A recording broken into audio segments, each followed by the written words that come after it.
Et par rapport toujours aux institutions, mais plus général, par rapport à la phrase que tu as citée tout à l'heure, qui est issue du morceau du déclin au défi, c'est quoi déjà, tu peux me la répéter, du déclin au défi, voilà ce que j'aurais appris au moins à 21 années dans un pays qui n'est pas le mien. Est-ce que aujourd'hui ce pays n'est toujours pas le tien en fait, quoi? Est-ce que tu te considères en France comme chez toi 15 ans plus tard, tu vois, 15 ans après que tu dit ça? Je me considère, comment dirais-je, d'un point de vue administratif, oui. Évidemment, je paye mes impôts, ma société est implantée ici. Maintenant, il y a une France que j'ai appris à aimer. C'est la France quelque part, comment dirais-je, une France, on va dire, enracinée. Une France, je veux dire, comment dirais-je, finalement, tu vois, fière je veux dire, une France plus enracinée, on va dire.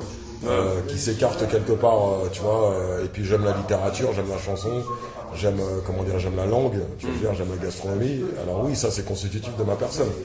Maintenant,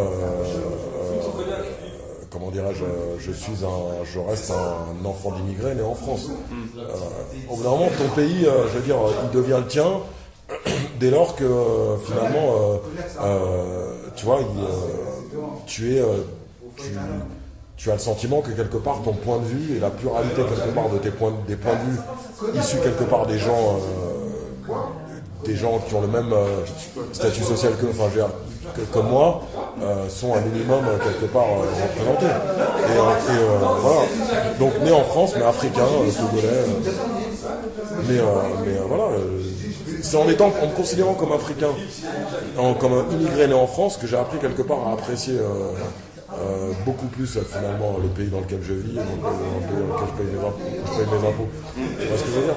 Mon fils sera beaucoup plus français que moi.